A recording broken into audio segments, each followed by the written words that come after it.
The broadcast is now starting. All attendees are in listen-only mode.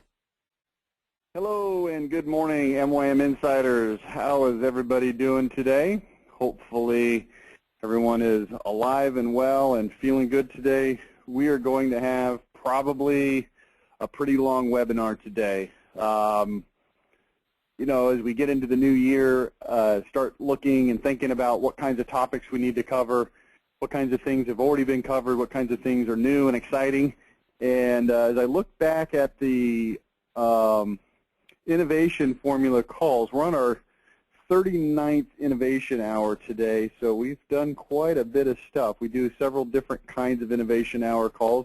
We do some where we go through what I call rapid fire innovation. We take an industry and we find as many different ways using innovation formulas as possible to innovate that company or that industry. Sometimes we'll take a specific industry and we'll look at it and find ways to innovate it, and we'll go through a tremendous amount of detail. We've done that for chiropractors and airline industry and automobile sales and dentists and several others. And we also do a series where we'll do innovation formulas, where we'll go through specific innovation formulas and give multiple examples of how that innovation formula could work. And the idea behind all of these calls, all of these webinars, all of these presentations is real simple. I'm trying to give you ideas into things that you can do to improve and make your companies better. That's probably pretty obvious, but the key reason I bring that up is I want to make sure that as you go through these Innovation Hour webinars that you're not necessarily looking for the exact fit match of how the idea A works and clicks into place in your business, because it doesn't really work like that. These are what I call thought spurs. They're there to give you ideas and inspiration for things that you can do in your business. Oftentimes, very similar to what I've gone through in the webinar, sometimes sort of similar, and sometimes very dissimilar. But the idea is for you to engage your brain as we're going through these ideas, to be thinking about your business and to find ways that you can implement these ideas. Now, that being said, as I was looking at 2012 on the calendar, I thought, you know, we really need to take a few Innovation Hour segments, and we need to go back and we need to just review all of the innovation formulas. I did this in 2009, so it's been just about 3 years ago now, and we've actually added, what have we added? Something like 6 of the 19 innovation formulas have been added since then. In fact, I've got the list right here. 1, 2, 3, 4, 5, 6, 7, 8, probably 7 or 8 of them have been added since then. We've nearly doubled the amount of innovation formulas. So I'm going to go back today and also next month, and we're going to cover the innovation formulas. I'm going to go through each formula. I'm going to discuss it, describe it, and give you some examples from various industries. And the idea is not to give a thorough treatment of each one of the formulas, but to at least give you a working familiarity with each of the formulas. So hopefully that works well for you. We are going to go long today because it just takes time to get through these. We originally had scheduled an Insiders Open Forum for after this webinar. The number of people that had submitted to Judy for that was 0. And she said, well, what do you want me to do about that? We sometimes will go back and solicit. And I told her, look, here's what we're going to do. We're just going to go long on this webinar. It's going to go long anyway. And if people want to ask questions or pipe in on this topic or something else at the conclusion of this, I'd be happy to talk to you. So that's kind of how we're going to go today. Please, by all means, if something comes up in your mind, if you have a question or you'd like to give some kind of an example or something that you feel will be germane to the other people on this call, or if you've got some clarifications that you like, feel free to chime in. The best way to do that is to use the question module on your console, and that should do it for you. So do that. My understanding is I heard that they're getting a new console, new looking screen for the webinar service we use as of next week. So something to look forward to next week. So anyway, let's go ahead and get started on the innovation formulas. And for those of you who are quote-unquote old-timers, some of this is going to look really familiar. For the majority of you who have come on with us since 2009. I don't think there's a whole lot of holdovers since 2009. There's certainly some, but the majority of you probably have joined us since then, so this may be actually new for you. So let's go through it. Just by way of introduction, there's 3 steps to powerful marketing. This is MYM 101. This is an article of faith with us. Number 1, you have to have something good to say. Your inside reality, the business or product or service must be good, and that's what we're talking about today. The other 2 parts of this are saying it well, power, precision, passion, and saying it often, and getting into some of the concepts that we cover like accelerated discontentment. But today we're going to talk about having something good to say. And I like to start this conversation like this. I asked this question, would you buy this car? What do you think? Would you like to buy this car? It's a blue Honda Accord Coupe. It's a late model. I don't know if it's the latest model, but it's a late model. And if you were to buy this car new, it's probably about $25,000. And let's assume that the price tag on this one is $25,000. And you say, well, I don't really know how it's equipped. Does it have leather seats? Does it have a navigation system and all that kind of stuff? Moon roof, who knows? And the answer is, let's assume it's a fairly priced $25,000 automobile. Now, what if I throw this on there? It gets 300 miles per gallon. Does that make a difference in the willingness to buy it? Would you even pay more? If it's $25,000 normally, but this one gets 300 miles per gallon, would you be willing to spend a little bit more? Let's say that the normal Honda Accord gets 30 miles per gallon, so it gets 10 times more. So for every, let's say it gets 300 miles per gallon and you drive an average of 1,500 miles a month, so you're going to use 5 gallons of gas. So 5 gallons of gas, and normally you would spend, let's see, 1,500 miles divided by 30 is you normally use $50, 50 gallons of gas, and at about $3.50 per gallon, you'd normally spend about $175 a month on gas. Now you're only going to spend about 5 times 350, so you're going to save about $157 a month on gas. Are you excited about that? If you lease this car for 4 years, that would be a savings of, what would that be, 48? You'd save about $7,500 in gas over the life of the car loan. So it's a pretty good deal. And you might be willing to spend an extra $2,000 or $3,000 for that, maybe $3,000 or $4,000 for that. Maybe you want to save the environment if you're so inclined. You might get a green car instead of a blue one. But you get the idea. It's pretty simple. And that's what we're really trying to do, is we're trying to create the equivalent of the 300 mile per gallon car for you in your business.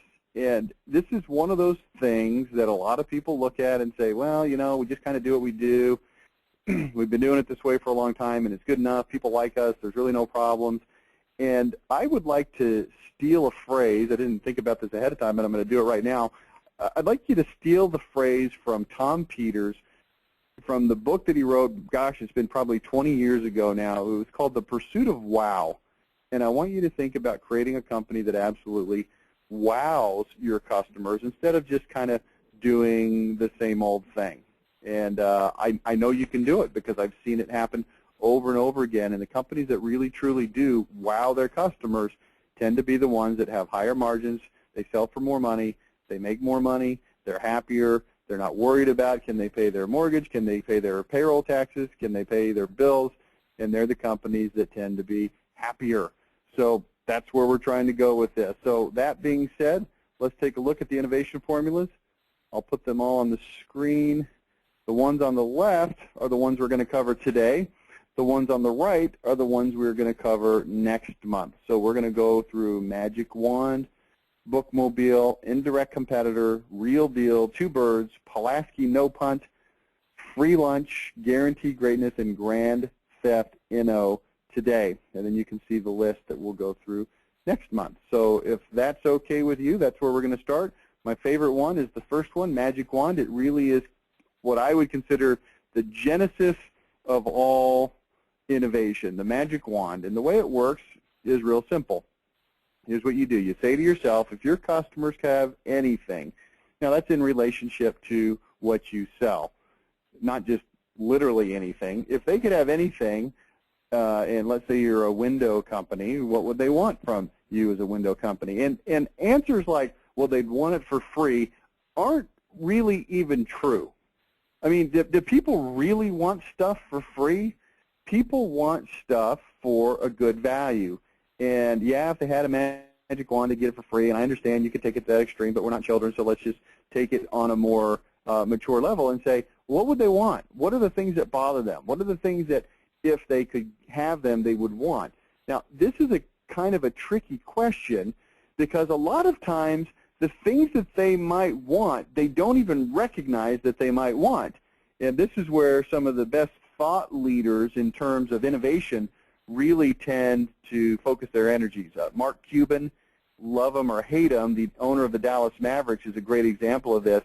He wrote a blog article just a couple of weeks ago that I read about don't ask your customers what they want because they don't know.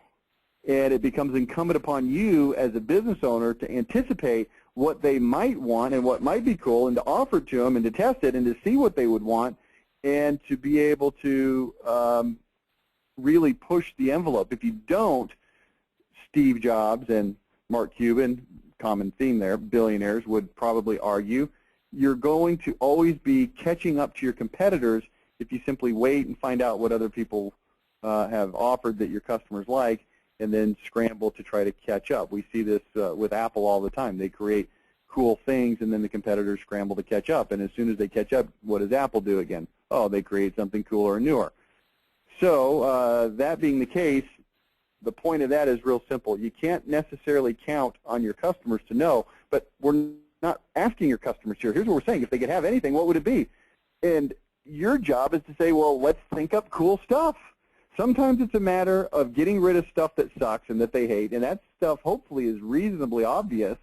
And sometimes it's a matter of doing stuff that they can't see, that they wouldn't anticipate, and if you ask them, they might not even think it was cool because they don't even really know, but if you put it in front of their face and you let them experience, they tend to say, wow, that's pretty neat. So let's start with a very easy to understand, obvious example, which is the dentist. And if you could have whatever you wanted from the dentist, what would it be? Well, what if they had 50 magazines of all different interest levels, and they had maybe like, you remember when you were a kid at school, and they, maybe like high school, and they had the library, or you've been to the public library, and they've got the magazine racks, and they're all, the most current issue is in plastic, and they're all lined up, and there's like 20 or 30, or in this case 50 of them, and then you can like lift that little shelf up, and inside there's a stack of the older versions of that same magazine if you want to get a little more ambitious and read a 6-week-old People magazine or something. What if they did that? And you say, well, I don't know if I would really care. Well, what do they do now? They typically have these stupid, old, outdated, ripped-up magazines laying around that you're probably not even interested in, or at least some people might not be. And this is just called doing something cool and different and better that people would like. And you look at this and you dicker with it a little bit and you say, well, 50 is too many. Oh, okay, fine, do 25. I don't care. The idea here is not to be very, very explicit. It's to just come up with ideas. In fact, I like to train on this particular topic and say, if you don't come up with at least half of your ideas that are stupid and unrealistic, you're not doing the exercise right, because the idea is to get very creative. And if you limit yourself by saying, well, we don't want to do that, oh, that's, people don't want that, oh, that's, it's not going to work for you. What you need to do is allow yourself to creativity. What if you put snacks in the dentist waiting room so that you're waiting? And some of you might say, well, what if you didn't even have to wait at all? Wouldn't that be better? And the answer is yes. But if you did have a wait, wouldn't you want these things? TV available, internet, stuff like that.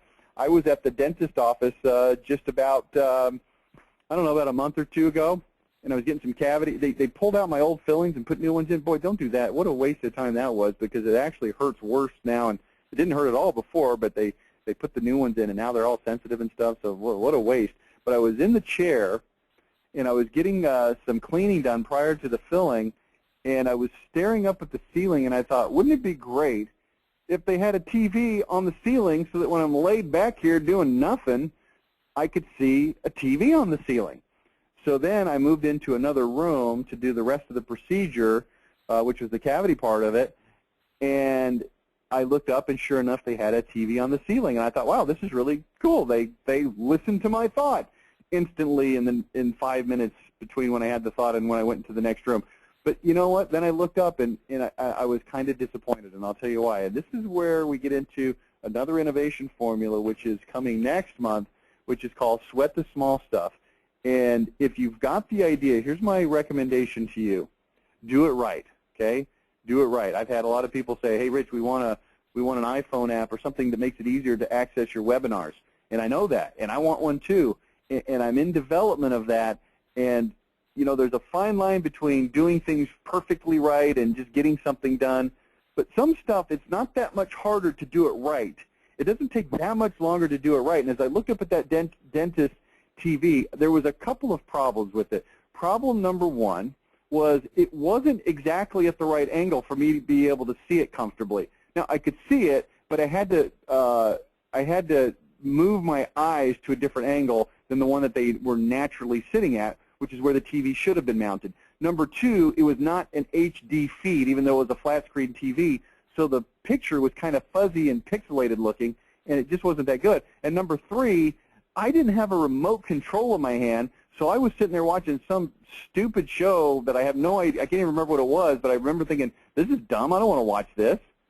And so even though they kind of got it right, not so much. So I'm going to encourage you, as you take these ideas, I would rather see you implement fewer ideas and innovate less, but execute on those ideas better than to just throw a bunch of stuff out there. So that's kind of a line that you're going to have to walk. So there's the dentist's office.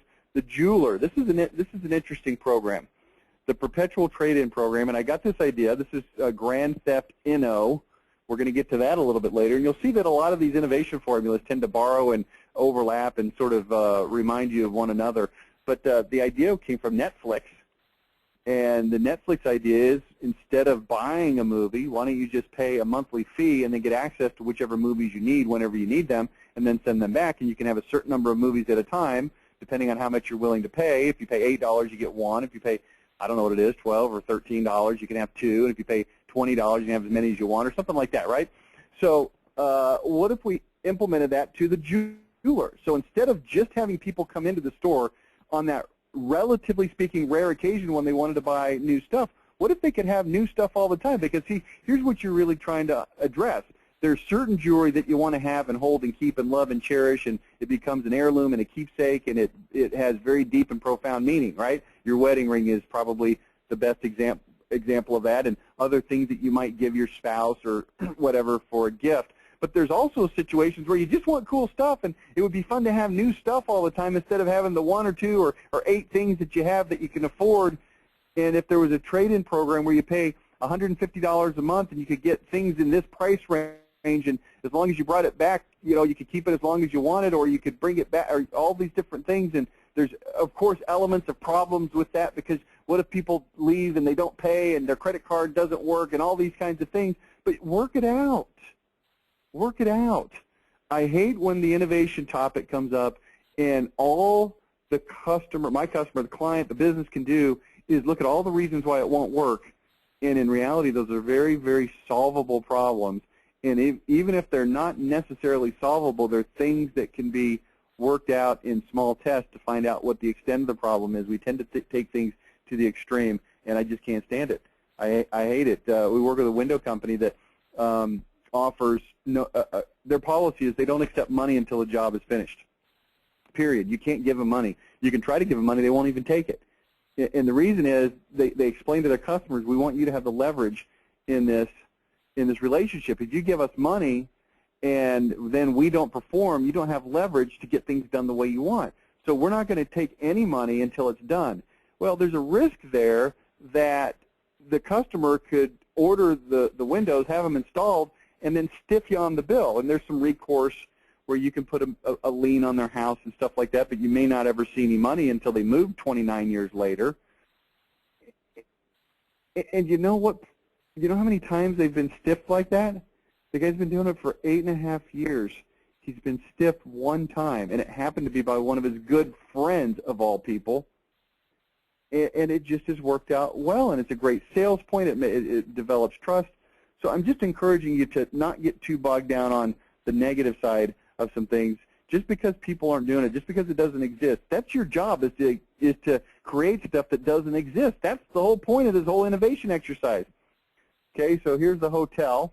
Magic wand. Well, has anybody ever gone to watch a movie in a hotel? And no, I'm not talking about those kinds of movies. I'm talking about regular movies. And one of the cool things about movies in hotels is that you can see ones that are either still in the theaters or have been in the theaters maybe for a month or two, so maybe they're going out, but they're not on video yet, so you can't see them at other places. And then you go to press, purchase, and it's like $13, $14, $15. And you're like, golly, and you just don't feel good about that. Even if you're really bored or you got your kids, whatever, and you say, well, we'll go ahead and watch it anyway. You just don't feel good about that. Well, why don't they give those away for free? You say, well, because they'd have to pay money. Well, let's look at the math on that. Let's say that the hotel is going, I don't know these numbers, but you know my philosophy, right? Your most important marketing tool is your calculator. So let's assume for a minute that movie is going to cost the hotel, I don't know, let's say $4. $4. Now, it might be more. I don't know, and it could be less. I'm not really sure. But they charge anywhere from $10 to $15 for that movie. So it's a profit margin of a lot. And so they like that because they make money. Well, what if they gave it away for free and it was $4, their cost? Well, first of all, not everybody's going to watch a movie. So if you give away one free movie for every room, you might have a take rate on that of maybe 70%. So if you multiply 70% times $4, that's $2.80 that movie is actually going to cost you, because not everybody's going to buy it. Okay, so now what if you added $2.80 to the room cost? Is that going to deter people from taking advantage? And the answer is, I don't know, but probably not, because if the room price is $99 or $109 and now it's $112 or $102, do people really care, especially if they know they're going to get a free movie? Okay, you understand what I'm saying here, right? And you say, well, that's obvious, and I didn't really need to get on a webinar for you to tell me that it would be better for a hotel to have free movies than to maybe pay for them. But you probably hadn't thought of that, if you really be honest with yourself. And what could you do in your business? Now, that's another innovation formula called free lunch that we'll get to a little bit later, but I want you to keep in mind, look at things that people hate. If you've ever been at a hotel and you've ever gone to buy a movie, but here's another thing I hate at hotels, is when it says movie titles will not appear on your bill. And I'm like, okay, so that means that you're watching pornography movies. Here's what I wanted to say. Movie titles will appear on your bill if you're watching normal movies. Don't you feel weird? You're checking out, and it says you watched a movie, and they're looking at you like, oh, what movie were you watching? I was like, I was watching a normal movie. I don't know. That's just me. I say let the pornographers be found out. Good grief. Okay, that's just a little side rant. Restaurants. Okay, if you could get anything you wanted from a restaurant, what would it be? Well, maybe a staff-guest ratio that was good, quick, and clean. And you say, well, aren't those things that are just normal that restaurants do? And some do, and some don't. But just trying to give you some ideas here. Mini storage. Wouldn't it be great if the mini storage offered pickup and delivery? Now, here's my question. Why don't they offer pickup and delivery? And you might say, well, some do and some might. I don't know. I've never actually personally heard of it. But what if they did? What if they offered pickup and delivery, and it was reasonably priced, not expensive? They make their money, right, on what? Getting a check from you or a credit card from you every month for $59, $89, $109, whatever it is, dollars every single month, and it's a real estate deal for them. And they look at themselves as being in the real estate business, and they think they're very clever because instead of getting $1,000 a month for an apartment in the same amount of space for a lot less build construction, they're getting, maybe $1,500, and it's a good profit margin. And they look at themselves, and they're real estate guys, and I look at them and say, no, you're not a real estate guy. I know you think you're a real estate guy, and your mentality is you're a real estate guy, but for me, you're a storage unit. And I got crap, and I don't want to come over there. And some people have pickups, and they don't mind it, but I don't. And I hate that. And what if they said, you know what? We'll come pick up one truckload of stuff if you rent with us on an annual contract, and it's going to cost them how much money? They give 1 month free. Well, if they're going to give 1 month free and that's $100, why not spend the same $100? Send a guy with a truck over there to get it. Or we'll bring you anything you want. If you want to have some kind of an inventory system, or if you want to just explain it to us, or you want to have some kind of a webcam that we can point and say, here, that's it, and whatever.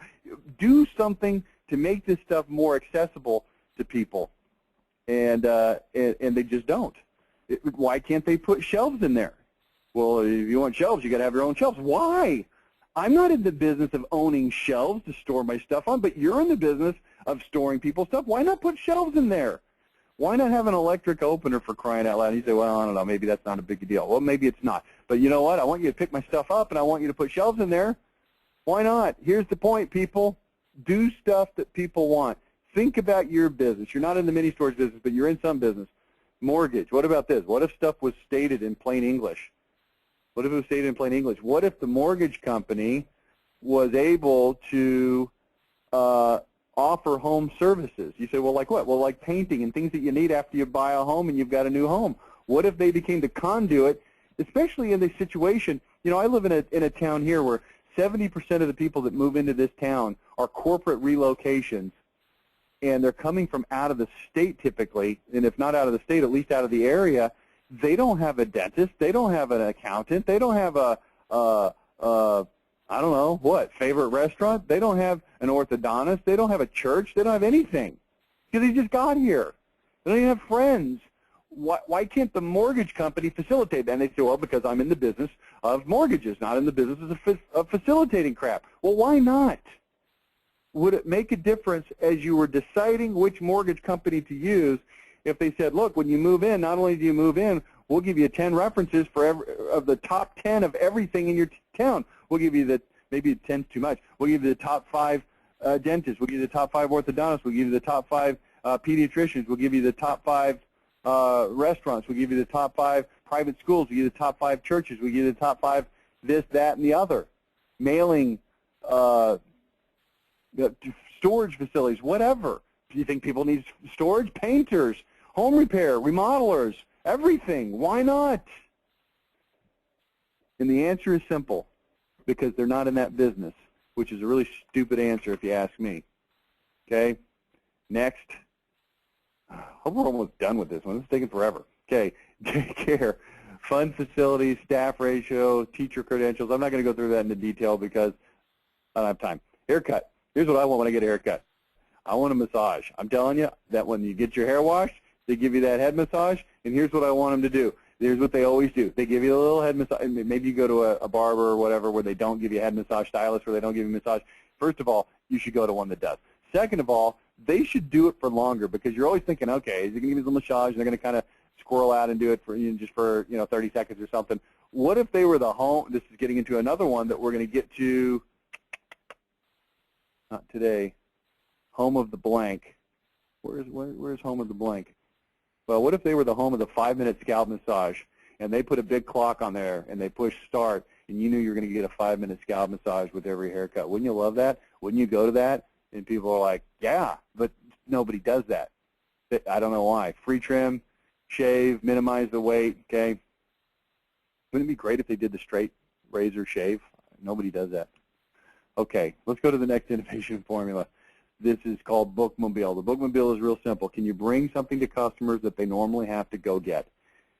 Okay, now let's just take one step back here. Not every single thing is going to be applicable to every single business, okay? So if this doesn't necessarily apply to your business, don't worry about it. Just kind of roll with it and look at it and see if there's some ideas that you can still get and gather and garner. But you might be surprised. There might be businesses that you didn't really expect, okay? The florist, okay? The florist has delivery, and we know that, but what if instead of just delivery, they had a mobile store, and they drove around to parking lots, and they were at the mall, and they came to your office building, and all these things? Do you think it would get more business? The biggest reason that people don't use the florist is because they just never think about it. They only think about it when it's their anniversary or somebody's birthday or somebody died or, it's the prom or funeral or something, when there's some specific event tied to it, or if your wife is ticked off and you got to send her a flower. But just during normal circumstances, people don't do it because they just forget. I walk into Tom Thumb, which is the local grocery store where we do our grocery shopping here, and the floral department's right there on the right, and 9 times out of 10, I don't even pay any attention to it. I don't even recognize and realize that it's there, even though it's right in front of my face. Why? Because we're just not attuned to it. So why not bring it, stick it in our face, and people would say, gosh, you know what? It's not a special occasion, but I still love my wife, so let me buy her some flowers. There you go, 59 bucks. All right? Mobile store on wheels. Could you do that? And the answer is, of course you could. Dentist. Could the dentist stick his dental practice in an RV and go around and do mobile cleanings? You know, this is big in Las Vegas. They do it actually in a semi-truck that's kind of decked out and is cool. It's not like a crusty old semi-truck, but it's a semi-truck. And they haul it around to all the casinos that have thousands of employees, and they schedule times for people to come in and get cavities filled and checkups and all that kind of stuff, because they like having the ability to give that as a service to their employees, but not having to have them miss a lot of time from work to do it. Okay? And you could actually do this on a local level. If you were trying to get new customers, you could go knock on people's door and say, hey, we're the dentist. Here we are right here. You want to get a checkup right now? Come on in. Hey, our office is actually over on so-and-so street. You can come there if you want to, but right now let's get this thing rolling. Okay? Oil change while you work. This is just me personally, because I am just so jammed for time all the time, between work and my kids and the church and all this other stuff that I got going on, you know, watching TV, all these things I have to do that are important. I hate even going to get my oil change. I hate stopping to get gas. What if the guy could come do it at my office while I work, and he just came every 3 months and he sent me an email reminder just to make sure I was going to be there, and sent me a text message? Why not? Pet store. I used to have these little kind of mice, or some kind of a rodent that my kid wanted as pets, and we had to get crickets, and you had to go buy them all the time. What a pain in the butt. Why doesn't the pet store just freaking send those things to me? Answer, I have no idea. NBA. You know, I'm a big basketball fan. I don't try to hide that at all. What if they broadcast the games to the movie theaters? Now, I know that they're already on TV, so that's pretty cool, and we're going to talk about this same idea later when we get to the next innovation formula, which is indirect competitor emulation. But what if they would put the NBA games, so we got kind of a hybrid situation. So it's fun to sit home and watch it in HD TV. There's no question about that. But what if I could go to the movies and watch it on a big screen with other fans, so there's more of a fan environment, so there's some cheering and stuff going on when things happen? Why couldn't they do that? They could charge money. They could make money doing that. And the reason is they just, I guess they just don't want to. Be easy to do. I mean, good grief. It's not like the movie theater is so jam-packed all the time with all the great movies that are always out all the time. Come on, guys, you could do this. Restaurant. What if they had a real version of the Roach Coach? You guys all know what the Roach Coach is, right? It's that silver truck that drives around to construction sites and feeds tamales and junk like that. It looks kind of gross. They call it a Roach Coach. What if actual real restaurants had a delivery vehicle? It would look cool, it was nice, it looked clean. And I know I've seen through my wife's obsession with Cupcake Wars and other shows, cooking shows on TV, that there are people that do this in heavily populated metro areas. There's cupcake trucks and stuff like that. But why does it have to be in a heavily populated metro area? Why can't this be done in a more rural area, not rural, but the suburban area, as long as there's a place where you can put that truck where people can come out and get it? Why not go park it in front of a big office building every day from 11:30 to 12:30 and let people come out and buy their stuff? I don't know. C-store, convenience store, right? Now we've got a really convenient store. What if the guy drove that truck around and went? You know, I'm trying to envision. You know, we're a virtual office now, so we don't have offices anymore. Our company, we got rid of that about 1.5 years ago. But I'm trying to imagine the office that we were in, a relatively small office that had probably in the entire building, I don't know how many square feet it was, but there's probably 50 employees in the entire building. Now, those weren't all ours. We shared the building with other companies. But what if that guy came around and he had some kind of an ability to send text messages or emails, and he could send a text message and say, hey, I'm going to be there in, you know, at 2:25 in about 10 minutes, and people could come out and they had Slurpees and it's the ice cream truck, right? But you've also got other stuff in there, like, you know, cigarettes if people want to buy that kind of stuff, or you know, sodas and drinks and candy bars and all the most popular items, and you had it in the truck, and they could make more money. But they don't do that, and the reason they don't is because I guess they just don't want to. Haircut, okay, we already talked about that. Here's some pictures of how this might look. We've got the bookmobile literally up on the upper right-hand corner there. You've got the ice cream truck down on the lower left, and, you know, what if this Cat in the Hat truck was, instead of the Cat in the Hat, it was where you get your haircut? It'd be kind of fun. All right, let's go to the next formula here. And before we do that, let me check and see if we got any questions. Nope, we don't. Man, we got a lot of people on the call today. Thank you for attending. I appreciate your business. All right, indirect competitor emulation. What is this all about?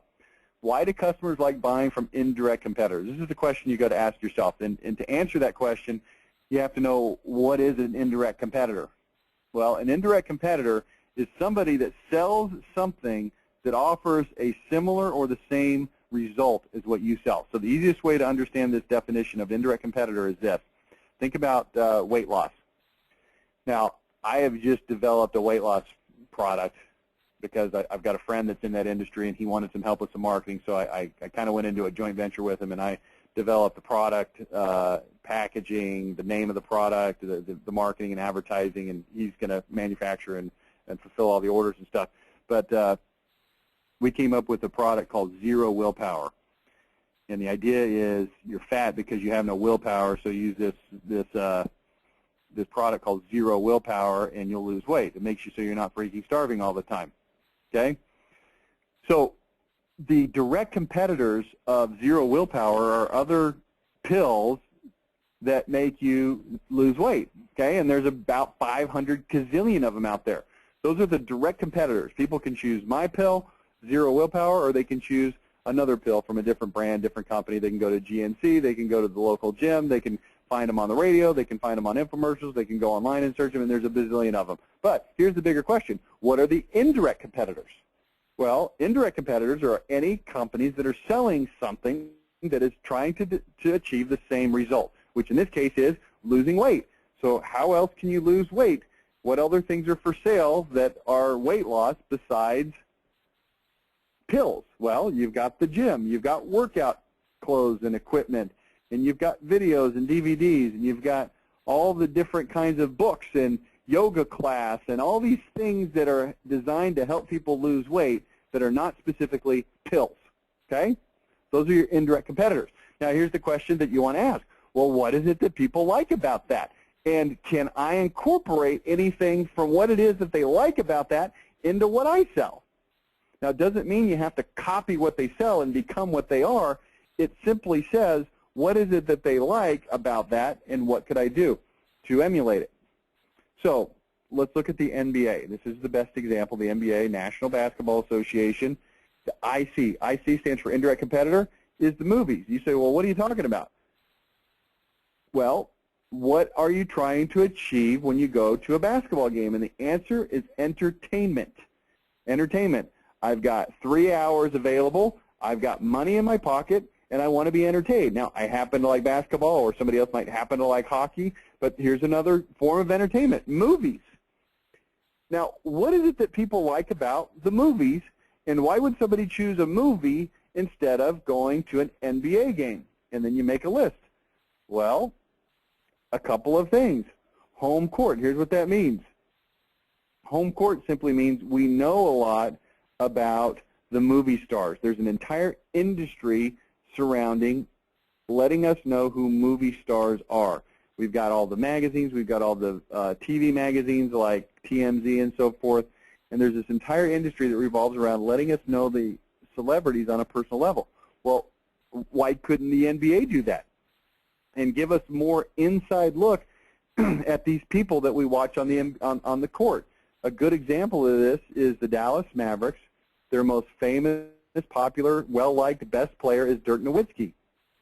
And I've been watching him now for whatever it is, 11 or 12 years.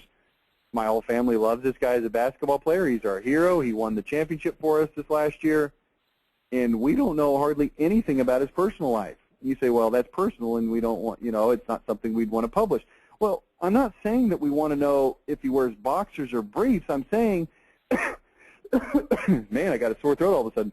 Give us a little bit of information. What are his hobbies? What does he like to do? Shoot a video of him and show it at the game. Does he have a family? If he does, let us see him. Or if he doesn't, I guess show us something else. We used to have a player, his name was Eric Dampier. He was a center. And there was this story that circulated that he was a big-time classic car collector. Now, to me, this is very interesting, and here's why. The guy was about 6'11", about 280 pounds. He was a big dude. And I wanted to see this guy, not just what kind of cars he liked, but I wanted to see him actually try to get in these cars because he's so dang huge. Why not do something about that and call it home court, show it in the timeouts or show it on the internet and let people get to know these people so there's more of a connection. Now, this is something I like about movies is we know these stars, right? We know that Tom Cruise is a nut job. We know, whatever it is. I don't actually follow it because I'm not as interested, but some of you maybe do, okay? What do we like about the movies? We like candy. That's an idea that I had to give children candy at the NBA games. Games shown at movie theaters. People like where they don't have to drive. If you want to go to the NBA game, it's a huge event. You have to drive down there. You have to pay for parking. It's a whole night. If I want to go to the movies, I can decide at the spur of the moment, hey, let's go to the movies and just go. Why not be able to do that with the NBA? Okay, so just think about those things in terms of your customers. Piano store. Well, what are some of the indirect competitors for piano stores? Well, people that are individuals that are selling, or people that are selling pianos online. You say, okay, well, I'm a piano store. What is it that people like about buying pianos from individuals as opposed to coming to the store? Well, you get a detailed history of the piano. You know exactly where it came from, particularly in the case of used pianos. And there's online listings with details. Why can't I go and look at all the details of a piano online? And the store could easily facilitate that, but they simply don't. Okay, banks, their competitor is credit cards. Every time you use a credit card, you're not using your debit card, and the bank is not, being utilized. So what could they do that would emulate things that people like about credit cards? Well, they like to get local flavor cards. We could offer a South Lake Carroll Dragons credit card or debit card for the local bank here. Donation to local charities to take what people like about the bank, that it's local, what they like about the credit card, and combine those things and quit losing that business. Motivational speakers. The indirect competitor is books and CDs. Well, what is it that people like about books and CDs? Well, they like how convenient they are. What if you were a motivational speaker and you sent out emails and webcasts and tweets and ongoing support and free books and CDs to people that paid you money to get them to do business with you? Okay, the idea here is to identify who your indirect competitors are, ask yourself the question, what is it that people like about that, and then find things that you can offer that are in that vein. A couple more. Newspapers. The indirect competitor is the internet, right? Well, what if the newspapers had exclusive content that wasn't available on the internet? What if there was more content? What if there was detailed content and they made that available only in the newspaper? The news, this is a big issue in the publishing industry, is how much information do we put online versus in the physical paper that people have to buy the paper for. And the reality is, if publishers of newspapers would make exclusive content available in the newspaper only and people knew about that, they'd buy the paper still. It's not that people hate reading a paper, it's that they know that they can get the same stupid information online, so why bother buying, paying, recycling a paper? Well, because you put all the information online for free. Why would they do that? Lawn service. Here's an interesting thing to think about. You probably never thought about this before. You probably either mow your own lawn or you have a service do it for you. But my question is, why does it have to be those two choices only? Why can't you do it yourself when you feel like it and have somebody come do it when you feel like it? Well, here's what I came up with. What about a pinch hit service? When you're on vacation, when you don't have time, and you marketed it and said, hey, look, we're here to help whenever you need. You want to do your own line? Fine. We'll come in when you're on vacation. If you ran out of time, you got a big event, you want it to look special, just give us a call. Here's our email. Here's our website, and we'll do it for you, okay? That's just a quick idea. All right, let's go to the next innovation formula, the real deal. And here's the question that you ask yourself. What do your customers really buy from you? And you say, well, we sell swimming pools. They really buy swimming pools. And the answer is that may or may not be true, okay? Let's give you some examples. When you buy flowers, are you buying flowers because you like the way they smell? Well, maybe, but you're probably, if you just like the way they smell, you probably, I don't think that's the real issue. It's a romance and get out of trouble thing. Now, there's other reasons that you use flowers for other types of events, whether it be funerals or proms and things like that. But generally, you use it for romance and get out of trouble. So what if the florists positioned themselves as a company that was your go-to source for romance and getting out of trouble? say, well, how would they do that? Well, instead of looking at themselves as simply a flower store, they would look at themselves as a romance depot. Now, men, come on, band with me here on this one. It's a huge hassle to be romantic because we're too busy thinking about work, we're too busy thinking about money, we're too busy thinking about, sports and all these other things that we're thinking about. We don't got time to think about romance, right? But we need to, we want to, we'd like to. So what if they facilitated that for us? They gave us sort of a monthly ongoing plan. They sent us ideas for things other. I get emails from Bice's florists all the time. So I finally had to tell them to quit emailing me because I was getting 3, 4, 5 emails a week. And guess what they were all telling me to do? Buy flowers. And I was like, dude, who buys flowers 3 times a week? Nobody. And if they do, they don't need this email because they already know. I don't want to see an offer for flowers 3, 4 times a week, but I would love it if they would take a little initiative and say, you know what, we've gone out, we've scoured the internet, we've scoured all the books, we've scoured all the experts, we've gone to the love gurus, and we've come up with all the different things that you need to be romantic. We're going to send you tips. We're going to send you emails. We're going to send you text messages. We're going to have blog postings. We're going to sell things that aren't flowers that are going to facilitate that. We're going to put in place an auto ship program where we can ship things to your spouse or loved one on an ongoing basis so you don't have to think about it all the time. These are all things that they could do if they simply understood the concept that they are not in the business of selling flowers. They're in the business of facilitating the romantic endeavors of their clients. But they don't think like that. They think we got flowers, put them in the refrigerator, cut them so they look good, and stick them in a vase. What a colossal missed opportunity. I can't even begin to describe. Okay? Anyway, so we already talked about that. Radio stations. Well, what is the real deal? What are you buying when you buy radio stations? You're like, man, I can't wait to buy that 60-second commercial because I love having a 60-second commercial. No, here's what people are buying. They're buying advertising results. I want my business to go up. And if they understood that they were selling advertising results and not a piece of 60-second air, then it might be easier for them to think up innovations like ongoing training for their customers. Now, look what's happened in both of these examples. Both of these examples have forced the company in question to get outside of their comfort zone and think not in terms of what do we sell, but what do our customers really want and need. And if it's ongoing training, advice, and solutions for the radio station, that may involve giving them advice on things that aren't specifically buying radio. You say, well, we can't do that. We can't tell our customers, if we're a florist, that they should do this other romantic thing because those are dollars that are going to go out of our pocket and into the pocket of our indirect competitors. Well, I would submit to you that if you can be the go-to hub for all things romantic or all things results, if you're the radio station, or all things, whatever it is that your customers want, that they're going to recognize that, they're going to appreciate that. If you can create joint ventures for some of those other things and create an income stream for your company, and even if you can't, why would you not have your customer's best need at heart? And if you're really bright, like a company called, let's say, Apple, you'll say, okay, what do our customers want? And they took that question. They said, well, what do our customers want?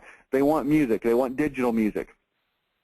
And instead of saying, okay, well, we will create a really cool music listening device, which was then called the iPod, they said people don't want an iPod. They want a really cool access to digital music, and the iPod is part of that. But the bigger part of that is how do they get the music? And they took the entire music delivery industry and they overhauled it to their own advantage, but also more importantly, to the advantage of their customers. And so maybe that forces you to get out of your own stupid little business that you stupidly think about for stupid hours on end because it's the only thing you can think of, and you do things that are maybe a little bit different, a little bit out there, okay? And I didn't just call you stupid to make you mad. I called you stupid to just jar you a little bit to think maybe we could do more. And yeah, it takes more effort, and yeah, it takes more time, and yeah, it takes more expertise, and it might take our focus off what we do. But you know what? You're not going to survive just being your same stupid little company for the rest of your life. You've got to grow and evolve and change and do things different and better. You say, well, no, we're different. We're in the window business. We're not in the music electronics business where things are changing all the time. Well, you know what? They are changing all the time, and you got to keep up with it, and you've got to offer things that customers actually want, okay? Home builder, you know, you hire a home builder because you want them to handle everything soup to nuts. So what I want them to do is handle everything. I'm not going to go into much detail on that just for sake of time.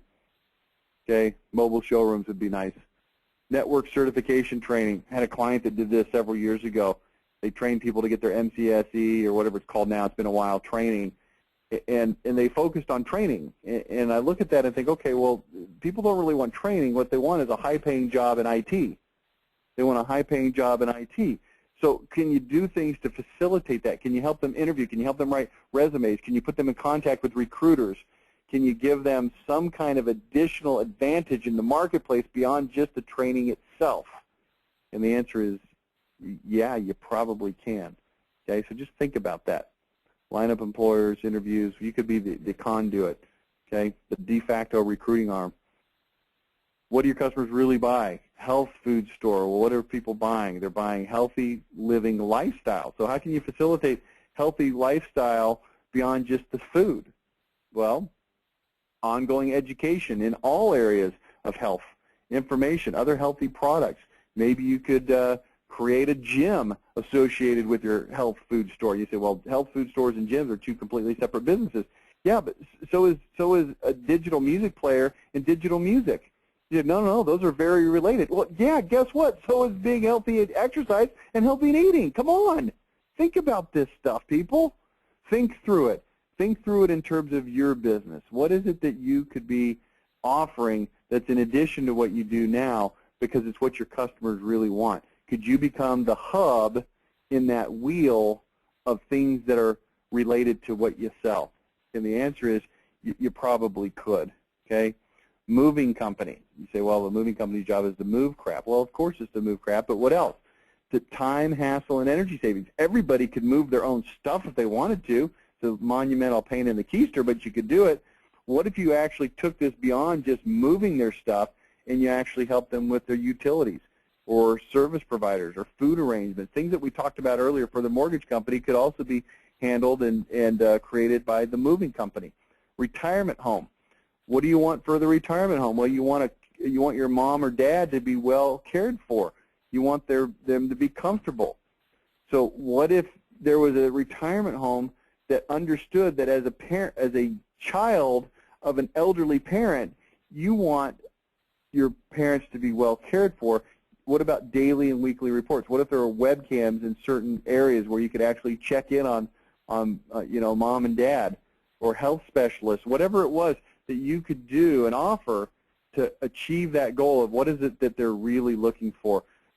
What if you could be the one that provides or lines up the medical care and puts all the things in place that your customer, the aging parent, needs, instead of just simply, well, we're an old folks home, and other things that you might need or want are not going to be available. Okay. Sales training. They want job security and lifestyle. That's what the customers want. How could you do that? How about you could hold high society parties where you get people in so they can do some networking, or dream sessions, help them shopping, help them look the part, not just know the part, okay? I think you get the idea here on the real deal. So we've gone through 4. We're about an hour into this almost, and we've gone through 4. We've still got 5 more to get to. I told you it's going to be a long session. All right, I'm going to skip this. Oh, I do want to look at this one, the real deal. I want you to think about this one for restaurant for just a minute. I like using the kinds of examples that are on the screen right now simply because these are things that you are probably dealing with every single day just in your personal, normal life. Look at the restaurants. And I put fill in the blank there because I wanted you to think, okay, if you're a restaurant, what are you trying to accomplish? And you see there it says CEC. That stands for Chuck E. Cheese. This is a good example of a restaurant that said, you know what, we're trying to help children have a fun time, maybe at a birthday party, maybe not at a birthday party. And they said, okay, to accommodate that, we're going to have an animatronic mouse, a guy in a mouse uniform, music playing, games all over the place, toys and prizes that can be won, birthday cakes available, party specialists. And they said, we're going to do everything we can to facilitate what our customers really want, which is not a freaking pizza, but an experience for the children. And you say, okay, so what does that mean?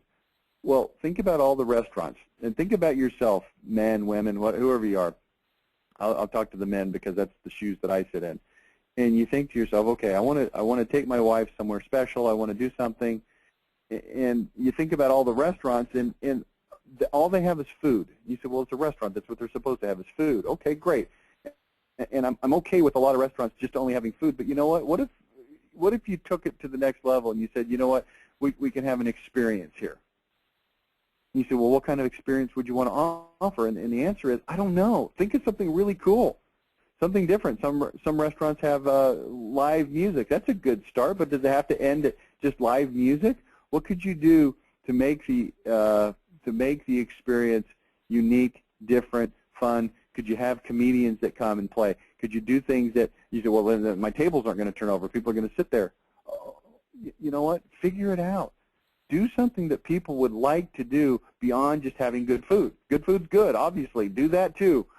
But if it's romantic, could you facilitate the romance? Could you facilitate the flowers? And you could send the limo, or you could, could they send out invitations? I don't know, something special and different. Let's say that you wanted to take your wife to romantic dinner, not for $900, but just a nice, normal, you know, maybe a little bit higher than average price. Could they send out invitations? Could they send flowers? Could they make it into an event? Could they send recommendations for attire for you as a man? Whatever. I don't know. I'm just making this junk up because I want you to think through it. The idea here is this is a thought spur. I want you to think of things that you could do, okay, for your business. Two birds, one stone. Can you help your customers get multiple things done at once? Now, this stems strictly from my laziness/busyness and not wanting to take time to do things. Could you get a car wash and an oil change while you're sitting in the dentist's office?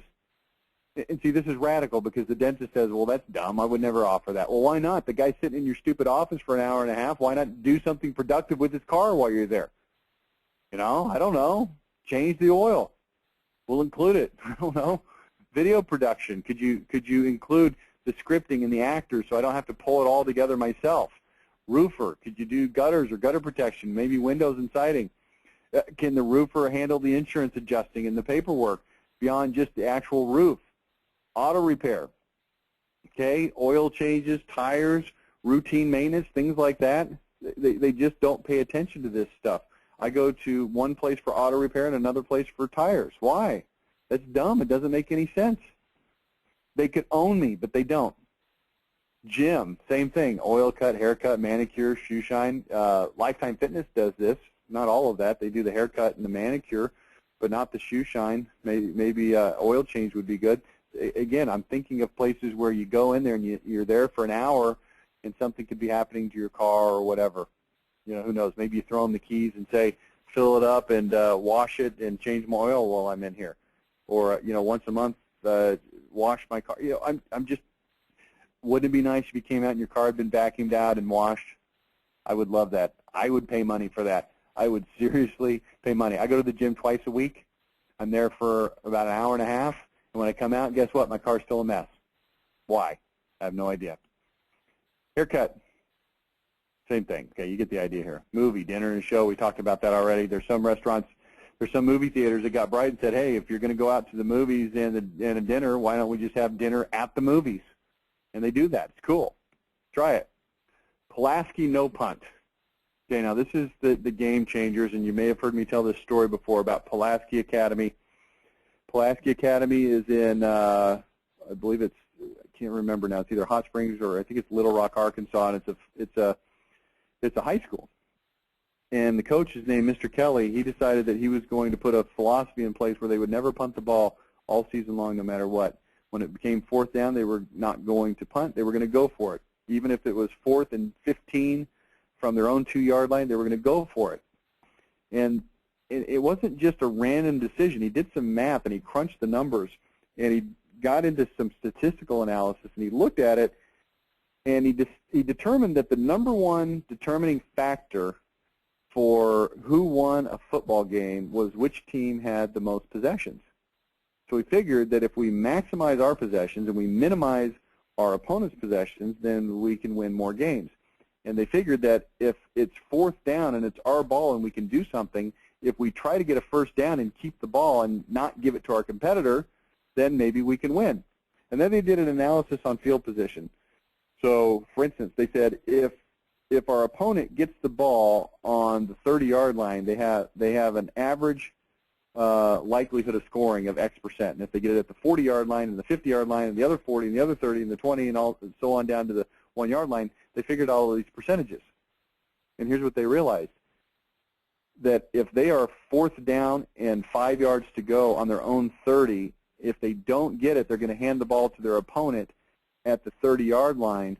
But if they punt, they're going to hand the ball to the opponent at the, say, other 30-yard line. The chance of the opponent scoring only goes up by a nominal marginal amount.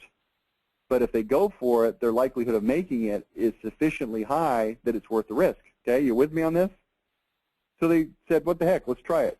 He was a high school coach, so his risk of getting fired was fairly low. You would never see this in the NFL in a million years because the coach would get fired after the 3rd time of it not working. I mean, if a coach goes for it on 4th down and misses it even one time, they're calling for their heads. Well, here's the punchline of the story. They did this for an entire season. They had a good team. It wasn't like they were a sucky team that tried this radical approach. They were a good team, but when they tried this approach, they won the state championship the very first year. And they never punted except for 3 times during the season they punted. And the only reason they punted was because they were so far ahead of those teams at that time, and it was at the end of the game, that they felt it would be bad sportsmanship to go for it. So they punted. This is called the Pulaski no punt. These are called game changers. What could you do that would completely, utterly, totally destroy the model that all your competitors have and change things, like not punting? Okay? What could you do that's completely unheard of but still makes financial sense? Now let's look at some examples from history. Hyundai. This came out in the Super Bowl in 2008. I don't know if you remember. That was a time, I believe it was 2007. I can't remember the exact year. If it was 2007 when the stock market crashed, or was it, I think it was 2008, and then it was the 2009 Super Bowl. So January 2009, right after the stock market had crashed in 2008. The entire country was on pins and needles. The recession was in full force. People were talking doom and gloom. And Hyundai looked at it and said, you know what, this is stupid. Nobody's selling any cars. All the manufacturers are getting slaughtered. The big 3 were going into bankruptcy, trying to get bailouts. You remember that whole thing, right? Hyundai came out and said, you know what, this is dumb. Here's what we're going to do. If you buy a car from us, we're going to give you an assurance that if you can't make your payments, we'll make them for you. We're going to take the fear out of buying cars, because the fear is based on uncertainty, and we will make your payments for you if you can't. Now, it came at a cost, and the cost was they had to add about $700 of cost to every car for an insurance policy that they bought on those cars, that in the event that the payments weren't made, that they would come in and make the payments. Now, this is not a negative credit affecting scenario. This is, we'll make your payments and it won't affect your credit.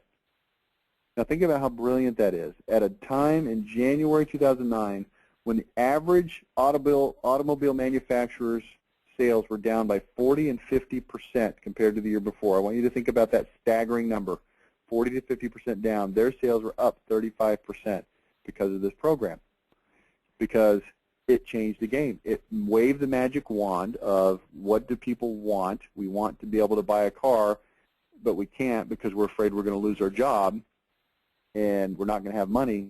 And Hyundai came in and said, doesn't matter. We'll take care of you. They put an insurance program in.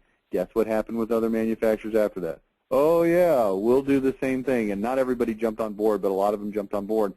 And I would like to challenge you to keep an eye on Hyundai. And the reason is because this is a company that is constantly ahead of the curve on everything. They are the definite, without question, not even close in the competition, innovative leader of automobile manufacturers. And I would recommend that you pay attention to them, because this assurance program was not the only thing they did that was outstanding. Okay, Zen Windows, this is a guy I've talked about on some other innovation webinars. He found out that people hate getting a 2-hour sales pitch for replacement windows, so he said, to heck with that, we'll do it in 5 minutes. Business blew up. It was huge. Okay, advertising. If you sell advertising, what if you gave category exclusivity, or if you gave guarantees? Think about this for a minute. What if somebody came to you and said, hey, I want you to be in my publication with your ad, and it was a reasonable fit in terms of their customers, your customers, et cetera. And they said, look, here's the deal. If you come in here, we're going to give you category exclusivity. You're the only restaurant, or you're the only dentist, or we're going to allow a maximum of 2 dentists, whatever it is, some sort of exclusivity, and we're going to guarantee that it's going to work. Would you be at least interested in talking to them? And the answer is you probably would, because you'd be stupid not to. If it's going to be guaranteed to work, you say, well, we can't guarantee it to work, because what if it doesn't work? Well, first of all, if it doesn't work, do you really feel good about taking their money? You say, well, there's a lot of things that are out of our control. What if they put a crappy ad in there? Well, can you help them not have a crappy ad? Do you see where this goes? What's the real deal? Remember that? The real deal isn't they want an ad in your paper. The idea is they want to make money.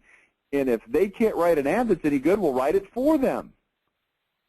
Well, we can't guarantee their results. Well, why not? Because if you say we can't, then that's disingenuous. Well, here's how you could guarantee it. You could go to the customer and you could say, look, here's how this is going to work. This ad's going to be $5,000 over the course of time. How much money, how many sales do you need to make back your money, $5,000 over the course of time, for this to be at least a break-even investment? And they run their numbers and say, well, we need to get 50 leads and close 10 sales, because it's $500 per sale of margin. Okay, great. So if you need to get 50 leads to break even, we will guarantee you 50 leads. Now, you have to use a phone number here that allows us to track that, and we need to be able to track the results, but we'll give you a guaranteed in writing 50 leads. And if you don't get 50 leads, we'll run your ad again until you do get 50 leads. Fair enough? Well, if all you needed was 50 leads and they're guaranteeing you 50 leads, what objection do you have to that? And the answer is, I don't have any. Cabinet maker. Now, this is the story of the cabinet maker, where we said, okay, we are going to give, let me back up on this story. So the cabinet maker came to me as a marketing consultant and says, we're getting killed, we need better marketing. Okay, tell me about that. Well, the problem is that all of the biggest home builders are entrenched with big cabinet makers. And we've got a couple of clients with some, reasonably big clients, but we're trying to get some bigger clients, but we can't. Well, why not? Well, because they're entrenched with their current companies. Okay, that makes sense. Well, what are the problems in the industry? Well, one of the biggest problems is that the cabinets, being one of the last things to be installed in a new home, are frequently pushed out of their schedule because the home isn't ready for the cabinets. In other words, the cabinets were supposed to go in today, Tuesday at 10 a.m., but because the other parts of the home were not finished on time, they can't get the cabinets in because they're not ready for the cabinets. So they call the cabinet company up and say, don't bring the cabinets over because we're not ready for them, we're behind schedule. Well, because the cabinets are one of the last things to go in, then they're one of the things that the customer, of the buyer of the home, is going to look at and say, well, why is this home running behind schedule? We're supposed to move in next week. And guess what the home builder says? It's the cabinet guy's fault, when in reality it was his fault, and he just blames the cabinet guy. And I said, how often does this come up where the cabinets get pushed out of schedule? He said, it happens all the time. So the cabinets were supposed to go in at 10 a.m. today, but I got a call last minute that says, hey, don't bring the cabinets over, we're not ready for them. When can you come next? Can you bring them tomorrow instead? Well, guess what? I'm booked up for tomorrow. I can't come tomorrow. The soonest I can get in is next Monday. Now I've pushed that job back 3, 4, 5 days. It's a hassle. It's a problem for everyone. And the point is, if that cabinet maker would fix that problem, put a certain number of cabinets in stock, and put an install crew on call that could handle installs any time of the day, even at 3 o'clock in the morning, they could then go to their potential customers and say, we are the one cabinet maker that solves all of your problems. We will install anything at any time, even at 3 o'clock in the morning. You never have to worry about our scheduling. We're always available. And guess what he did? He whined and complained and said, it's not possible. It'll never happen. We can't afford it. He pitched it to the second largest home builder in the area, a company that they'd been chasing, and they'd had some serious discussions but could never get over the hump with them. And they said, what if we offered this service? And the company said, we'd give you all of our business. All of it. In contract. In writing. And they never did it because they were too chicken. It scared them. I'm asking you to change the game. Metro PCS, I love this company, the cell phone company here. No contract is required. Unlimited calling and texting for $40 a month. I think it's actually less now. Jeweler, we talked about the fractional ownership plan earlier already. Okay. Windows. What if you're buying windows and you offered a lifetime glass breakage warranty, and you ran a TV commercial like this that said, hey, If you buy our windows from us, here's what you can expect. A lifetime glass breakage warranty. Here's what that means. After we install the window, and then they show the guy installing the window, getting in his truck and leaving, if you want, you can grab your golf club and come up and smash the window on purpose like this. He smashes it, and our guy will come out and fix it for free. If your kid throws a baseball through it, show a kid throwing a baseball through the window, our guy will come out and fix it for free. If a hailstone comes and hits your window, we will come out and fix it for free. If you break your window every day for 17 days in a row, we will come out every day and fix your window for free. It's a lifetime glass breakage warranty. You never have to worry about your glass breaking. We will fix it for free, no matter what. If it was malicious, if you did it on purpose, if it was an accident, if it was an act of God, it doesn't matter. We will fix it every time for free. See, this is me scratching my ear right now going, how is that not appealing? How is that not something that people would flock to? And it's not something they necessarily would be even thinking about until you brought it up. Pulaski no pun. It's a game changer. Why not? Okay. You know what? We're going to stop. I mean, this goes on and on and on. I'm going to open it up right now, and I'm going to ask you for your questions. We've got a lot of people on this call still, so thank you for participating. And I'm going to ask you if you've got any questions. If you do, please type them into your console. And I'm going to say this. You don't even necessarily have to have a question about these innovation formulas. Just about any marketing topic. We're going to kind of coexist with our Insiders Open forum where you can ask any questions. So I'll give you just a few seconds here to think up any questions you might have. It could be about innovation. It could be about your company. It could be about what we've talked about, or it could be about something different. But either way, if you'll type it into the console, then we'll have a conversation about it. Otherwise, we're going to end the conversation. I think what we're going to end up doing is breaking the innovation formulas into 3 calls instead of 2. It's just too much to cover in one session. So if you've got any questions, I'm going to give you kind of the going once, going twice, because I don't see that anybody's typed anything in. And there's a lot of people on this call, so I'm really surprised by that. So please, if you have any questions, please type them in now, or as they say, forever hold your peace. Give you just a second while I look up the next webinar. I think we've got a webinar next week. We do. It's our tactical marketing webinar. You're going to want to be on this webinar next week. We're going to talk about in detail. It's not going to be me on the webinar for change. It's going to be Chad Miller. He's our guru of everything internet, and he's going to show you step by step how to get customer reviews on your website. If you don't show up for this webinar, it means that you just don't like your business very much. So make sure you're on that webinar next week. That's the next time that we'll be with you. I'm actually going to be out of town on vacation next week, so you won't be talking to me. You will be talking to Chad, but we will be back the following Tuesday, the 31st, for a Tuesday morning ad clinic, and then again on February 2nd for a strategic marketing call. I don't have any questions in yet. Anybody? Anyone? Bueller? Going once? Going twice? No? Okay. Well, then we're going to go ahead and conclude the call. Thank you so much for participating and attending. Do appreciate you as a customer of MYM. If there's anything that we can do for you, please do not hesitate to pick up the phone or send us an email. We'd love to work with you, help you out. Thanks so much. Bye now. See ya.